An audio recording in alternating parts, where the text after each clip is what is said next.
The day had started like any other. The soft hum of an old radio filled the small mechanic shop on the edge of town. A man in his late 30s worked quietly under a dusty pickup truck. His hands were rough, marked by years of hard labor and older scars that told stories no one dared to ask about. Beside him sat his young daughter, her legs swinging from a stool, a notebook on her lap. She was drawing something, a dog, a car, or maybe both. She looked up every now and then to ask questions about bolts or engines, her voice sweet and curious. "Why does this one sound different, Dad?" she asked, pointing toward a small car parked in the corner. He smiled faintly, sliding out from under the truck, wiping his hands on an old rag. "That one's got a bad timing belt. It's like a heartbeat that skips sometimes." She nodded as if she understood, her eyes full of wonder. For a moment, everything felt peaceful. The man, once a Navy SEAL, had found calm in grease, wrenches, and the laughter of his daughter. Life wasn't easy, but it was simple. After leaving the service, he had promised himself never to fight again, never to return to that world of danger. But peace has a strange way of slipping away when you least expect it. The clock on the wall ticked past 7. The evening sun cast golden stripes through the shop's windows, painting everything in warm light. He was about to close up when his phone started ringing. Unknown number. He hesitated. He usually ignored such calls, but something, maybe instinct, maybe habit, made him answer. "Hello?" he said, his voice calm but cautious. At first there was only static. Then a small, trembling voice came through. "A boy. Help! Help my mom, please." The man froze. "Who is this?" "They're hurting her," the boy cried. "They beat her. She can't move. Please help." The line went dead. He stood there, phone still against his ear, his heart suddenly pounding like a drum. For a moment, the silence in the shop felt heavy. His daughter looked at him confused. "Dad? What happened?" He blinked, forcing himself to breathe. "Nothing, sweetheart. Just a wrong number." But deep inside, he knew it wasn't just that. He'd heard panic before, the kind that doesn't lie. That voice was real, and it carried the kind of fear that made his skin tighten. He tried to shake it off, but something gnawed at him. He sat down at his workbench, replaying the short call in his mind. The sound of the boy's cry echoed over and over. Who was he? Where was he calling from? He opened his phone, checked the number. It was hidden, no trace. But a small detail caught his attention, a faint background noise during the call. Not static, more like a security alarm, distant but distinct. He'd heard similar sounds in high-end estates he had once been called to repair. He exhaled slowly, tapping his finger on the table. He knew he shouldn't get involved. Not again. Those days were behind him. But the voice, that desperate voice, wouldn't let him rest. He turned to his daughter. "Finish your drawing, okay? Daddy needs to step outside for a few minutes." She nodded innocently. He stepped into his small office, shut the door, and sat down. His hands moved almost automatically, tracing, checking, scanning the faint signal that had come with the call. Years of military communication training kicked in. Within minutes, he had a rough idea of where it came from. A wealthy neighborhood just outside the city. He remembered it well. Rows of mansions, gates taller than walls, and guards who thought they were untouchable. He frowned. What would a child be doing there, begging for help? He told himself to leave it. But as he turned to look at the small photo taped to the wall, his late wife smiling in the sunlight, he felt that old pull in his chest. He remembered her words the night before she passed. "Promise me," she'd whispered, holding his hand. "You'll never walk away when someone needs you." He stood up. That was all it took. He grabbed his jacket, his small emergency kit, and a flashlight. Before leaving, he kissed his daughter on the head. "I'm just going to help someone with their car," he said gently. "Lock the door, okay? Don't open it for anyone. I'll be back soon." She looked up, sensing the seriousness in his tone. "Okay, Daddy." He smiled, though his eyes carried something darker, a feeling he hadn't felt in years. The readiness for danger. The drive was long and quiet. The city lights faded as he reached the outskirts, where tall gates and silent houses stood behind thick hedges. Everything looked peaceful, but his instincts told him otherwise. When he arrived at the address he had traced, he saw the gate slightly open. That alone was strange. Homes like this usually had tight security. He parked his truck a little down the road, switched off the headlights, and stepped out. The night air was cold. Crickets chirped in the distance. He pushed the gate open slowly. It creaked. The driveway stretched far ahead, lined with trimmed trees. No guards, no movement, no sound except the faint whistle of wind. The house was enormous. Modern glass walls, white stone pillars, luxury cars parked neatly near the entrance. But the lights were out, except for one faint glow coming from the second floor. He walked quietly toward the house, his senses sharp. Years of training returned naturally. The careful footsteps, the quick glances, the awareness of every sound. The front door wasn't locked. That was the second bad sign. He pushed it open and stepped inside. The scene before him stopped him cold. The place was a mess. A glass vase shattered on the floor. A chair overturned, drops of blood on the marble tiles. His breath slowed. Someone had fought here. Then he heard it, a faint whimper coming from behind a large curtain near the corner of the living room. He moved quietly, pulled the fabric aside, and found a small boy hiding there, his face pale and streaked with tears. The boy flinched when he saw him, trying to back away. Hey, the man whispered gently. It's okay. I'm here to help. The boy shook his head. They said they'll come back. Please don't let them find me. Who? They took my mom, the boy said, his voice cracking. They said she knows something she shouldn't. The man crouched down, lowering his voice. What's your name? The boy hesitated. Just call me Kid, he said softly, trembling. He nodded. All right, kid. You said they took your mom. Do you know where? The boy sniffed. They said the factory, near the docks. The man frowned. Do you know why they took her? The boy looked at the floor. They wanted her to sign some papers. She wouldn't. They got angry. He looked around the room. There were security cameras all smashed. This wasn't a random break-in. This was planned. Your mom, he said quietly. She's important, isn't she? The boy nodded slowly. She's the boss of a big company, the man sighed. That explained the house, the cars, everything. A billionaire CEO kidnapped. He knew calling the police might not be enough. Cases like this got complicated fast, especially when money and power were involved. The kidnappers might have people on the inside. He needed to keep the boys safe first. Listen, he said, we're leaving. You can't stay here. The boy's eyes widened. But what about Mom? I'll find her, he said firmly. But right now she'd want you safe, okay? The boy hesitated, then nodded. They slipped out the back door, careful not to make noise. As they reached his truck, he glanced back once more at the silent mansion. Somewhere inside, he could almost hear echoes of the chaos that had unfolded hours earlier. When they got into the truck, the boy looked out the window, silent for a long time. Then he whispered, Do you think she's okay? The man glanced at him, his jaw tight. I don't know. But I'm going to find her. The road ahead was dark. Streetlights flickered as they drove through the empty lanes. The boy eventually fell asleep, his head leaning against the window. The man kept driving, his mind racing. He remembered something else from his military days, a saying among his team. If you hear the cry, you don't walk away. He had promised himself he'd left that life behind. But now, sitting behind the wheel with a frightened child beside him, he realized that maybe you could leave the uniform, but not what it made you. He stopped at a small gas station miles away, parked at the back where no one could see them. He took a blanket from the back seat and covered the boy gently. For a moment he stood there looking at the stars through the windshield. His hands trembled slightly, not from fear, but from the weight of what he was about to do. He knew the next steps would drag him back into the shadows he had once escaped. But this wasn't a mission ordered by anyone. This time it was personal, driven by the voice of a child who called for help and a promise he made long ago. He turned on his phone and started making a list. Old contacts, routes to the docks, maps of the abandoned factories in that area. He still had a few people he could trust. He took one last deep breath, glanced at the boy sleeping peacefully, and whispered, Hang in there, kid. We'll get her back. The night around them felt heavy, but there was something steady in his eyes, a quiet fire that had once led him through storms and battlefields. The man who had promised to stay away from danger was gone. What remained was a father, a protector, and a soldier who couldn't ignore a cry for help. And somewhere not far away, in a dark place near the water, a woman was waiting, bruised, terrified, but holding on to hope that someone somehow would come for her.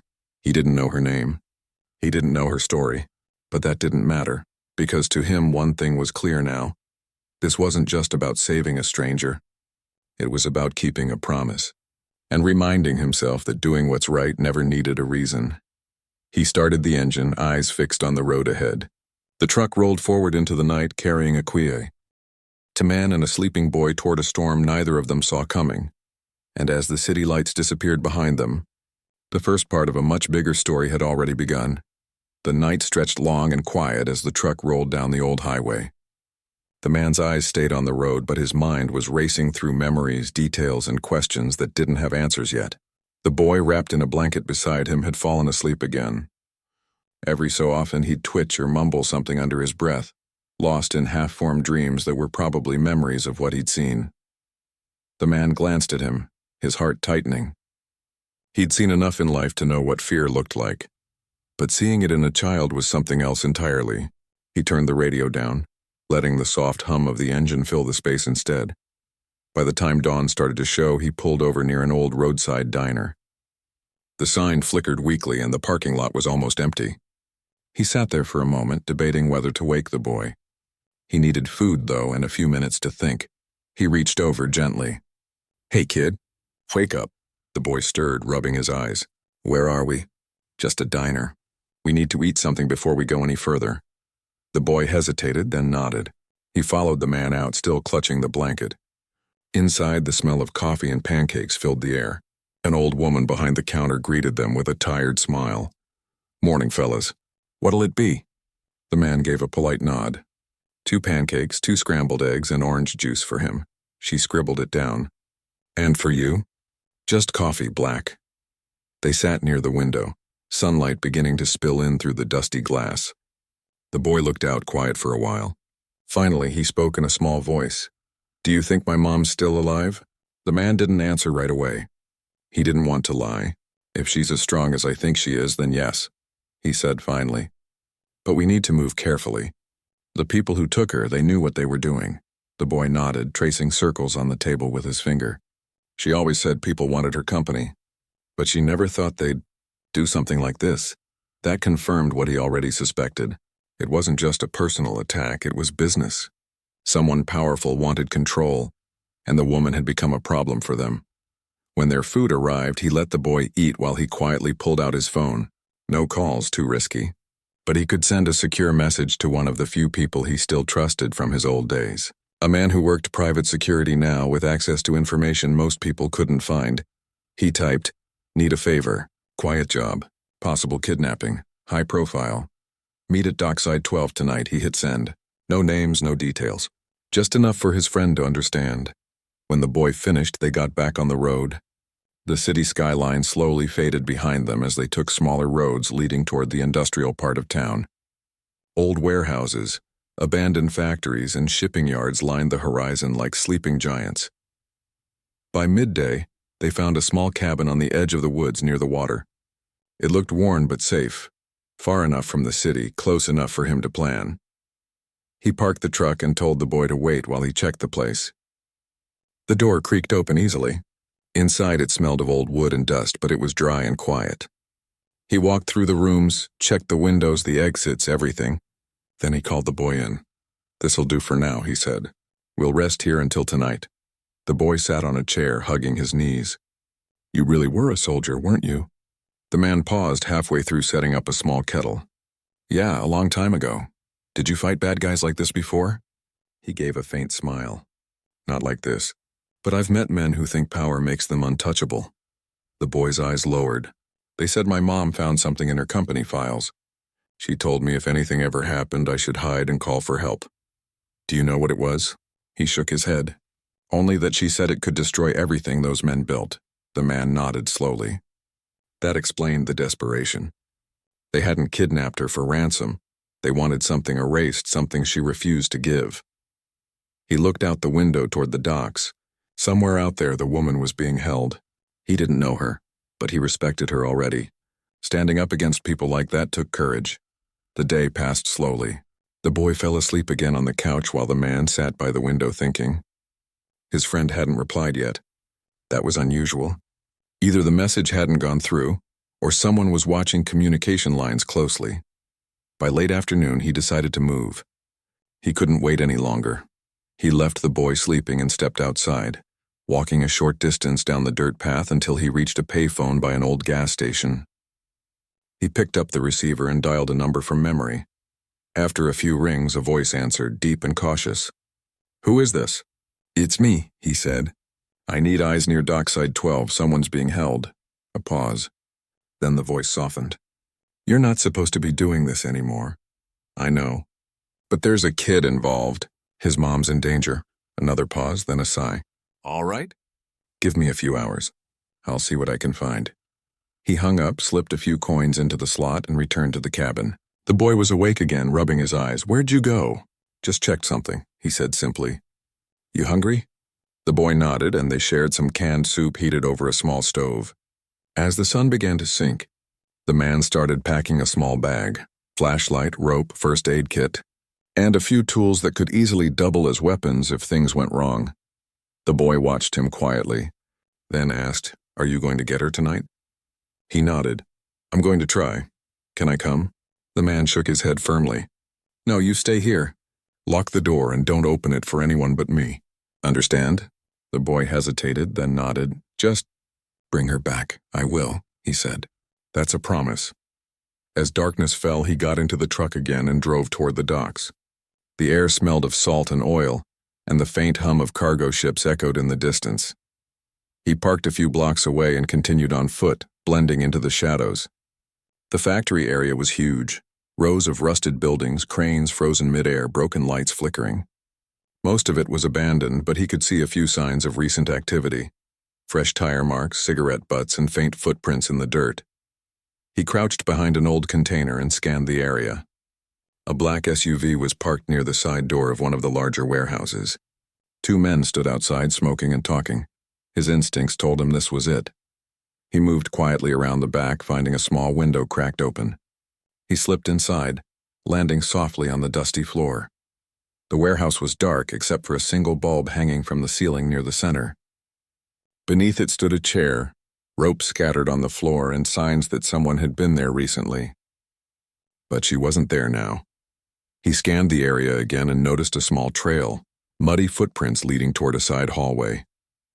He followed, staying low until he reached a metal door slightly ajar. Voices came from the other side. "She won't sign. Boss says we keep her here until morning." "We should have finished it already," another voice replied. "He's getting nervous." The man clenched his jaw. So she was alive, but time was running out. He backed away quietly, memorizing the layout. Then he slipped out the way he came, disappearing into the shadows before the guards noticed anything. Back in the truck, he sat still for a few minutes, thinking. A frontal rescue would be suicide without knowing how many men were inside. He needed more information. He drove a short distance to an old storage building where his friend had said he'd meet him. The door opened just as he arrived. Inside stood a tall man with a trimmed beard, arms crossed. "You really can't stay out of trouble, can you?"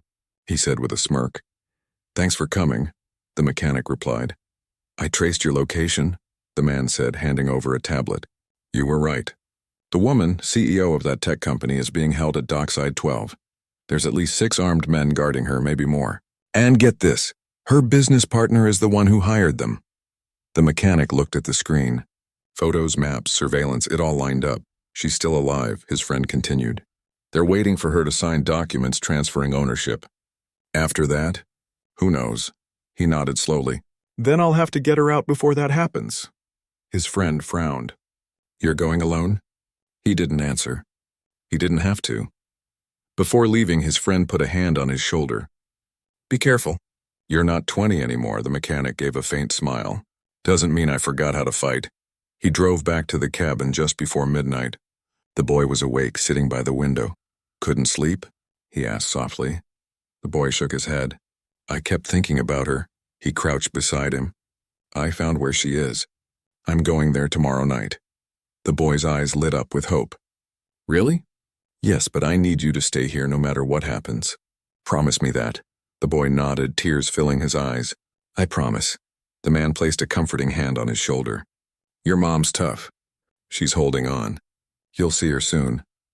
That night, while the boy finally slept, he sat by the window, cleaning his old knife and checking his gear one last time.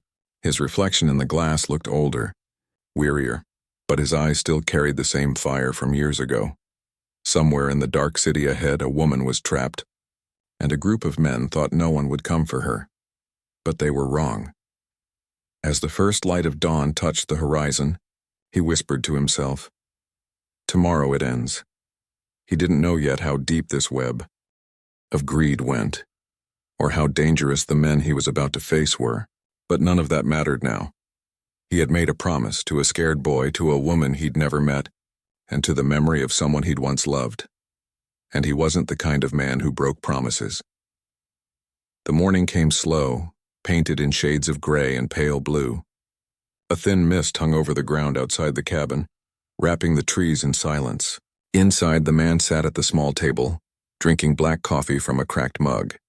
He hadn't slept. His eyes were tired but steady. Across from him, the boy was still asleep, curled up under a blanket. The man watched him quietly. There was something about the way the boy slept, restless but hopeful. It reminded him of his own daughter when she was little, before life had taught her what loss felt like. He finished his coffee and stood up. It was time to move. He had a long day ahead, a day of planning, tracking, and preparing for what he knew would not be easy. Outside, he leaned against his truck, looking toward the road. The sound of the sea was faint but constant, like a low heartbeat. He took a deep breath and tried to clear his mind. The mission was simple: find the CEO, rescue her, and get her to safety. But things like this were never simple. He opened the map spread out on the truck's hood. His friend's notes were marked in red circles: cameras, guard positions, the exact warehouse where the woman was being held. He studied them carefully. Every corner, every door, every window mattered. After a while, he went back inside and started preparing a small breakfast. The smell of food woke the boy. "Morning," the boy said softly, rubbing his eyes. "Morning," the man replied. "Eat up, we've got a lot to do." The boy nodded, but his eyes looked uncertain. "You're really going tonight, aren't you?" "Yes," the man said simply. "I can't wait any longer." The boy stared at his plate for a moment. "What if they hurt her before you get there?" The man paused, setting down his fork. "Then we'll be too late. That's why I have to go now while there's still time." The boy swallowed hard. "Can I help?" He smiled faintly. "You already did. You called for help and you didn't give up. That's more courage than most grown men have." The boy gave a small nod, but his eyes stayed sad. When breakfast was over, the man packed his bag again, this time double-checking everything: flashlight, rope, medical kit, gloves, a small radio, and his old seal knife. He moved with quiet focus, every motion calm and precise.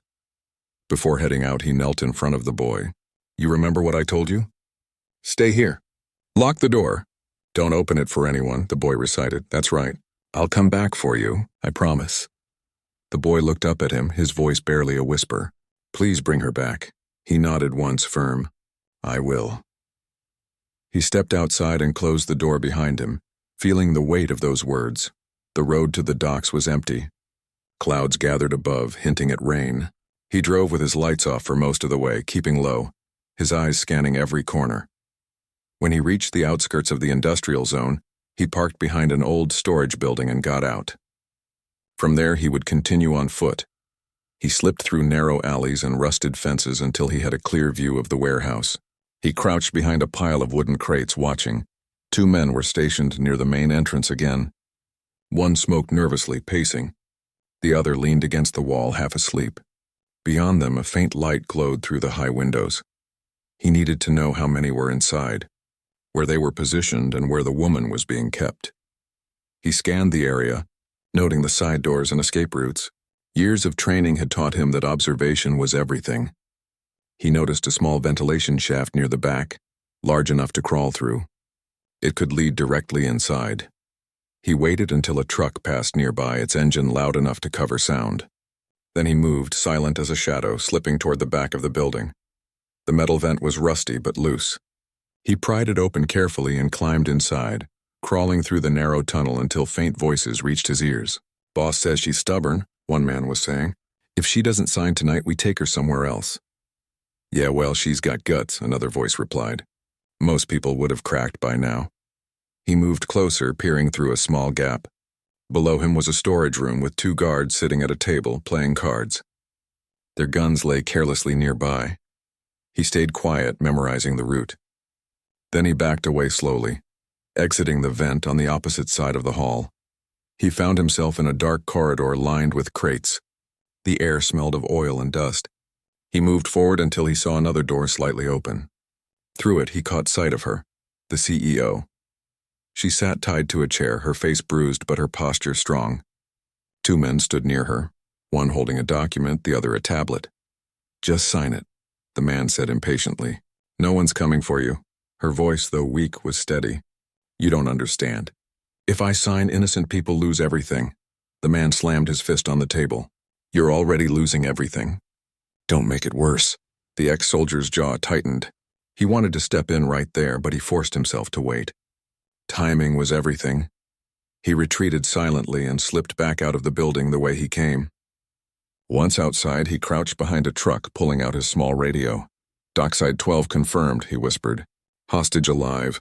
6 men inside, 2 outside. Going in tonight." His friend's voice crackled faintly through static. "You're crazy. You'll be outnumbered." "I've been outnumbered before," he replied calmly. A long pause. Then, "All right. I'll keep an eye on police scanners. If something goes wrong, I'll send help." "Appreciate it," he said quietly and turned the radio off. He stayed hidden until nightfall. The rain finally came, light but steady, washing away dust and footprints. The sound of it against the metal roofs gave him cover. When the clock hit midnight, he moved. He approached from the west side, keeping low. One guard stepped away to light a cigarette, an easy target. The man crept up behind him, covered his mouth, and knocked him out with a quick motion. He dragged the body into the shadows, then continued. The second guard turned when he heard a sound, but by the time he reached for his gun, it was too late. The ex-soldier was already behind him. Another quick strike and silence returned. He slipped through the side door and entered the hallway again. The building was quiet except for the hum of rain on the roof. He moved room by room, clearing each space quickly. As he approached the main chamber, he saw 3 men gathered near the hostage. They were arguing again. "She's wasting our time," one said. "Boss said if she doesn't sign, we finish it tonight. She'll break. Give her another hour. An hour we don't have." He didn't wait any longer. He stepped out of the shadows, his voice low and firm. "You've had enough hours." The men turned, startled. Before they could react, he threw a small metal piece across the floor, a flash device. The bright light blinded them just long enough for him to move. 2 quick strikes took down the first man. The third reached for his weapon, but the ex-soldier disarmed him and sent him crashing against the wall. The woman looked up, wide-eyed. For a second, she thought she was dreaming. "Who are you?" she whispered. "Someone your son called," he said, cutting the ropes from her wrists. Her eyes filled with disbelief. "My son? He's safe?" "He's fine. He's waiting for you." Tears welled up, but she blinked them away quickly. "We have to go. They'll come back." "Not yet," he said, scanning the room. "There's evidence here that will clear your name and expose them." "Where is it?" "In the office upstairs. My partner kept everything on a drive. That's why they want me to sign, to bury it." He nodded. "Then we're getting that too." He helped her stand. She stumbled at first, but his steady arm kept her balanced. Together, they made their way to the stairs. Halfway up, voices echoed below. The remaining guards had heard the commotion. "They're in here!" One shouted. "Go!" the man said, pushing her forward. "Find the office and grab the drive." "I'll hold them off, but go." She hesitated for a moment, then ran. He turned back toward the hallway just as 2 men appeared. Bullets cracked through the air, hitting metal and walls. He ducked behind a pillar, waited, then moved fast, disarming one and striking the other before they could react. The fight was quick, but brutal. When it ended, he stood breathing hard, rain dripping from the ceiling onto the floor. Upstairs, he heard the woman calling out, "I got it." "Good," he said, running up the steps. "Let's get out of here." They reached the exit just as headlights flared outside and more cars pulling up. "They brought reinforcements," she said in panic. He looked around, eyes sharp. Then he spotted a back window leading to the loading dock. This way they climbed out, landing in puddles. He led her to a side fence and helped her over. Just as they reached his truck, his radio crackled again. "Police are on their way." his friend's voice said. "You've got about 5 minutes." "That's all I need," he replied, starting the engine. They drove off, tires splashing water across the dark road. Behind them, faint sirens began to grow louder. For the first time that night, the woman allowed herself to breathe. She looked at him, exhausted, bruised, but alive. "I don't know who you are," she said softly, "but you saved my life." He kept his eyes on the road. "Your son saved it." "I just answered the call." Silence filled the cab. She looked down at the small drive in her hands, the key to everything that had happened. "What's on it?" he asked quietly. "Is it enough to bring the and down?" "Yes," she said, "and they'll do anything to stop it. Then we'll make sure it gets to the right people." He drove through the night until the warehouse lights disappeared in the distance. The rain eased into a mist and a faint glow touched the horizon. For the first time in days, the woman felt a flicker of hope. But deep down, the man knew this was only the beginning. Saving her was one thing, exposing the truth was another. The people behind this wouldn't stay quiet for long. As they neared the woods where the cabin waited, he glanced at her. "Your son's going to be happy to see you," she smiled weakly. "And I'm going to tell him about the man who didn't even know us but risked everything anyway." He shook his head. "Don't tell him about me. Just tell him his call worked." She turned to look out the window, tears in her eyes. "You really are one of a kind." The truck rolled on through the fading rain, carrying them toward the small cabin, toward reunion, relief, and the storm that was still waiting to break. Because even as they reached safety, somewhere back in the city, powerful people were already learning that their plan had failed, and those kinds of people never let things go easily. But for now, the night belonged to them, to a mother reunited with her son, and a man who had once promised never to fight again, until the world gave him no choice. The dawn was barely breaking when they returned to the small cabin. Rain had stopped, leaving everything damp and smelling of wet earth. The boy ran toward his mother, tears streaming down his face. She knelt, pulling him into her arms, hugging him tightly. The man stood a few steps back, watching quietly. He felt a mix of relief and tension. Saving her had been only the first step. The people behind this were still out there, and they would not give up so easily. "Mom," the boy cried, burying his face in her shoulder. "I was so scared." "I know, sweetie," she whispered, stroking his hair. "I'm okay now. You're safe. That's all that matters." He stepped forward, kneeling beside them. "You're both going to be fine," he said calmly. "But we need to think about what comes next. They'll try to cover their tracks, and you have something that proves what they've been doing." She nodded, holding the small USB drive tightly in her hand. "Everything is on here, files, emails, contracts. Proof of the corruption and lies. But they'll do anything to get it back." The man nodded.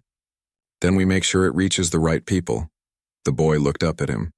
"Are they going to come after us?" "They will," he admitted. "But we'll be ready." After a quick breakfast, they began planning. The cabin was small, but it offered privacy. They laid the map on the table and marked escape routes, potential hideouts, and safe roads. The man explained to the woman that they needed to be careful, move quickly, and avoid predictable patterns. "This drive," he said, tapping the USB drive, "is the key. Once it's delivered to someone who can act, everything changes. But we can't go through normal channels. They're watching." She understood instantly. Her corporate life had taught her that trust was rare and timing was everything. By late afternoon, he decided it was time to move again. The plan was simple in theory. Take her to a safe location where she could call in trusted authorities and then expose the corrupt partner. But simple plans rarely stayed simple. They loaded their few belongings into the truck. The boy rode quietly between them, exhausted but alert. His eyes flicked nervously to every shadow on the road. "Don't worry," the man said gently. "You'll see your mom safe. That's all that matters right now." She nodded, gripping the USB drive. "I'm ready. Let's finish this." The journey was tense. The city streets were quiet, unusually so, and the air smelled of early spring rain. Every turn, every parked car made him tense. His hands never left the wheel, his eyes scanning constantly. They arrived at a secondary safe house, an old warehouse repurposed as a temporary shelter. It belonged to a contact from his past life, someone who owed him a favor and understood the stakes. Inside, the place was fortified quietly. Locks, cameras, and escape routes. They settled in, checking all exits. The woman could finally catch her breath. while the boy explored cautiously, peeking at the old machinery and shadows. The man sat at a table with a small lamp, reviewing the plan. They had to wait until nightfall. That's when the corrupt partner would be distracted, thinking the woman was still trapped and when he could move without drawing attention. Hours passed slowly. The woman reviewed files on her laptop, confirming what she already knew. Evidence of bribery, embezzlement, and threats. Her partner had built a false empire on fear, manipulating everyone around him. Now all of it could be exposed. The man watched quietly. He was good at waiting. Patience had saved him more times than strength ever could. As dusk fell, the boy grew restless. "When do we leave?" he asked, fidgeting. "Soon," the man said. "Once it's dark enough to move safely." They prepared quietly. The man checked his gear again. Ropes, knives, flashlights, a small first aid kit. He instructed the woman on how to handle herself if anything went wrong. She was not a fighter by training, but her courage and intelligence were weapons in their own right. By nightfall, the plan was set. The woman would carry the drive, he would lead, and they would move under cover of darkness to a location where she could safely contact authorities. The drive to the city was tense. Every car, every pedestrian made them flinch. They stuck to back roads, alleys, and empty streets. Finally, they arrived near the corporate building where she used to work, now largely empty at night. He parked a block away, letting them walk the rest, blending with shadows. Suddenly, headlights flickered down the street. A car moved slowly, too deliberately. He recognized the pattern immediately. Someone was following them. "Move faster," he whispered. "Keep low." The woman clutched the drive tightly, her pulse racing. The boy stayed close, silent. The car followed them a short distance, then turned off. He let out a quiet sigh, but didn't relax. It was a warning. They were being watched, and the men behind this would not stop easily.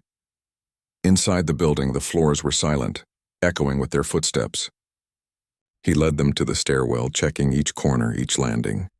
The offices were empty, the hum of computers long gone for the night. Finally, they reached the room where she could contact trusted allies. She plugged in her laptop and began sending encrypted messages, the files from the drive uploading to secure locations. As the progress bar moved, tension grew. Every second felt like minutes. The man stood guard near the door, listening. Footsteps echoed faintly in the distance. He tensed. They were coming. The first figure appeared at the end of the hallway. A man in a dark coat, flashlight sweeping the floor. The man didn't hesitate. He stepped from the shadows, moving silently, quickly disarming the intruder with a practiced motion. The man went down without a sound. More footsteps followed. Another intruder. Then another. He moved swiftly, using shadows and quick strikes, taking them down quietly but efficiently. The woman watched, awed. How are you so fast?" "I've had practice," he said, not taking his eyes off the hall. "Stay here." "Don't move." The boy peeked from behind a corner. "Are they gone?" "Not yet," he whispered. "But they will be."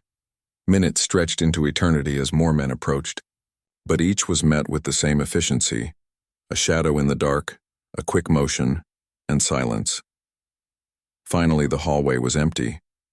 He returned to the room. The woman had completed the upload. The files were secure. "It's done," she said, relief washing over her. "Everything is out. They can't hide it anymore," he nodded. "Good, but we're not done yet. We need to get out safely." He led them back through the stairwell and into a service exit, moving carefully. Outside, the night was still, the air cool against their faces.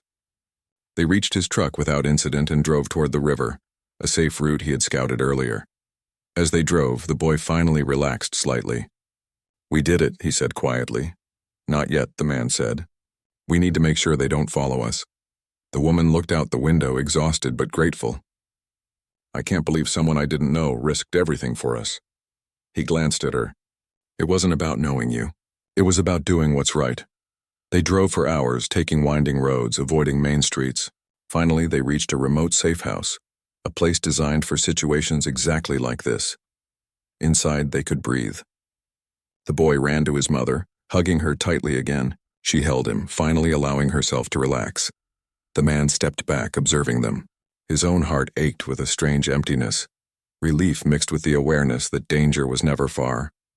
The woman approached him. "Thank you," she said softly. "You saved my life and my son's too." He shook his head. Your courage saved them both. I just helped a little." They settled in for the night, but sleep was uneasy. The man kept watch, checking the perimeter, listening. He knew that even though they were safe for now, the people behind this would not rest. They would retaliate. But for the first time in days, the woman felt a glimmer of hope. The files were secure, her son was safe, and she had survived. The man, though weary, felt a quiet satisfaction. He had promised a child he would help his mother, and he had kept that promise. Outside, the wind whispered through the trees, carrying the promise of a new day. But in the shadows, somewhere far away, plans were being made and threats were still alive. The battle wasn't over. Not yet. But inside the small safe house, there was peace. A mother and her son reunited, and a man who had reminded them both that courage, kindness, and determination could change everything, even in a world that often seemed cold and cruel. The first light of morning crept over the horizon, painting the safe house in soft gold and silver. The man sat quietly by the window drinking his coffee, eyes scanning the distant tree line. The night had been tense but peaceful. For the first time in days, they were safe, at least for now. The woman sat at a small table with her son, going over documents, making sure everything had been backed up, and ensuring that no detail was left out. She had become calm but determined, her bruised face a reminder of how close she had come to danger. Her son occasionally peeked up at her, his small face full of wonder and gratitude. The man checked the perimeter again, walking silently around the small compound. He knew the threat wasn't gone. People who wanted her silenced were still out there, and they wouldn't give up easily. But he felt ready. Years of training, planning, and instinct had prepared him for moments like this. He returned inside just as the woman finished securing the last files. "Everything's safe," she said. "Authorities will get them.